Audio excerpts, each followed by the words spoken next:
नमस्कार। मैं भूपेंद्र सिंह। आज हम कक्षा 8 के लिए इतिहास की पाठ्य पुस्तक हमारे अतीत 3 के भाग 1 के अध्याय 6 उपनिवेशवाद और शहर, एक शाही राजधानी की कहानी के बारे में जानेंगे। हम जानेंगे शहरों की पहली स्थिति क्या थी और बाद में क्या हुई, और शहरीकरण क्या है।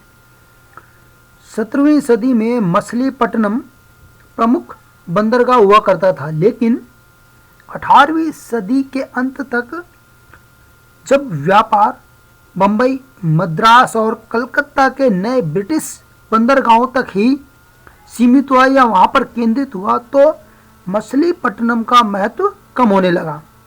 लोग इन शहरों को छोड़ने लगे, तो लोगों के शहरों को छोड़ने को विशहरीकरण कहा जाता है। सूरत और श्रीरंगपट्टनम का भी यही हाल हुआ। 1000 वर्षों से ज़्यादा समय तक राजधानी रही दिल्ली 19वीं शताब्दी में एक धूल भरा छोटा कस्बा ही रह गया था।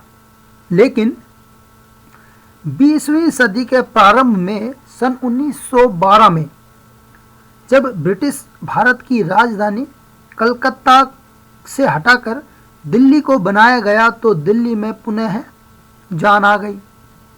दिल्ली 7 शहरों से मिलकर बना हुआ है।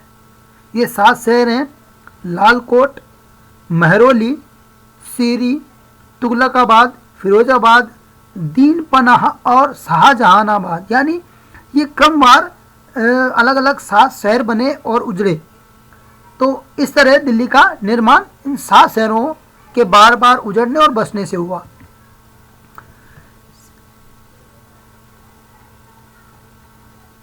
शाहजहानाबाद को शाहजहां ने 1639 ईस्वी में बसाया और उसमें लाल किला बनवाया, जो कि उनका स्वयं का आवास था। शहर के बीचों बीच एक जामा मस्जिद बनवाई गई, और शाहजहां के समय दिल्ली सूफी संस्कृति का प्रमुख केंद्र हुआ करता था। जामा मस्जिद की एक बड़ी खास बात है कि यह मीनारों और पूरे गुंबदों वाली भारत की सबसे पहली मस्जिद है। तो क्या है? मीनारों और पूरे गुंबदों वाली भारत की सबसे पहली मस्जिद। मीर तकी मीर ने शाहजहानाबाद के लिए कहा था कि दिल्ली की सड़कें महज सड़कें नहीं हैं, वे तो किसी चित्रकार के एल्बम के पन्ने हैं। एक शब्द है कुल दे शेख, ऐसा रास्ता जो एक जगह जाकर बंद हो जाता है, उसे कुल दे शेख कहा जाता है। ऐसा एक्चुअल में इसीलिए लिखा है क्योंकि दिल्ली की कुछ गलियां इसी तरह की पहले बनाई गई थी, जो कुलदे शेख कहलाती थी, यानी वो आगे जाके बंद हुआ जाया करती थी। 1739 ईस्वी तक यह दिल्ली, जो शाहजहानाबाद तक सीमित थी, को नादिर शाह ने लूटा। 19वीं सदी तक आते आते दिल्ली धूल भरा कस्बा बन गया। हम बात करेंगे कि फिर नई दिल्ली का निर्माण कैसे हुआ।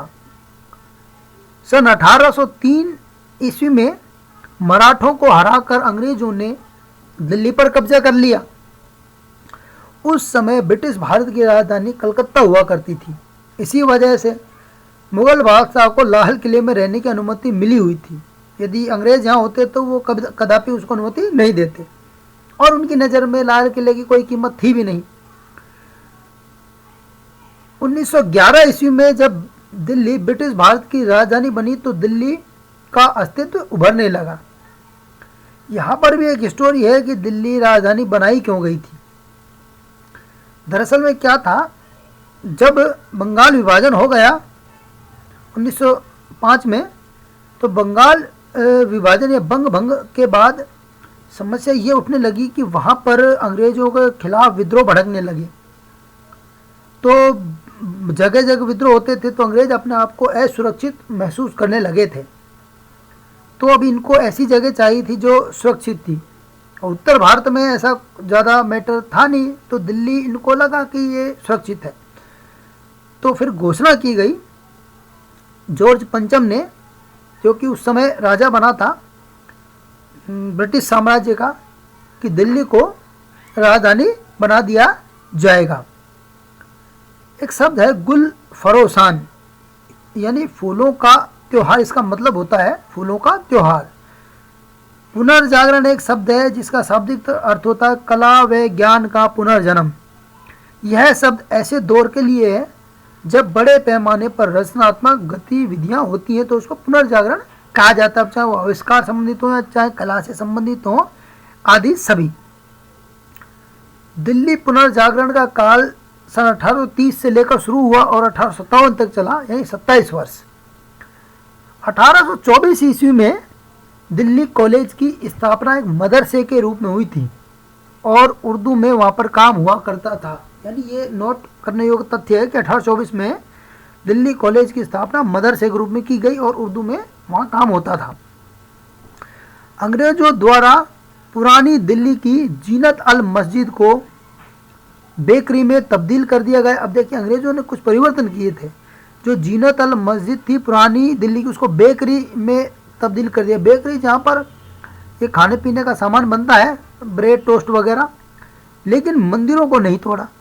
पुराने शहर का 1/3 या 1/3 हिस्सा ढहा दिया गया, यानी 100 में से 33% हिस्सा ढहा दिया गया। ब्रिटेन की महारानी विक्टोरिया को भारत की महारानी घोषित करने हेतु, यानी वो विक्टोरिया कहाँ की थी, ब्रिटेन की महारानी, लेकिन जब उसको भारत की महारानी घोषित करने हेतु वायसराय लिटन ने बड़ा ही भव्य रूप से प्रथम दिल्ली दरबार का आयोजन किया 1877 ईस्वी में। तो पहला दिल्ली दरबार कब लगा? 1877 ईस्वी में, वायसराय लिटन के काल में।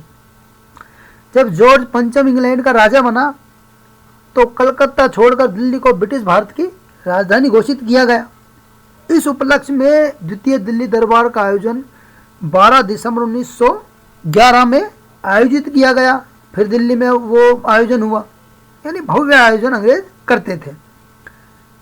रायसीना हिल पर 10 वर्ग मील में दिल्ली शहर का निर्माण किया गया और नई दिल्ली का नक्शा बनाने वालों में 2 इंजीनियर थे, अंग्रेज इंजीनियर एडवर्ड लुटियंस एवं हर्बर्ट बेकर।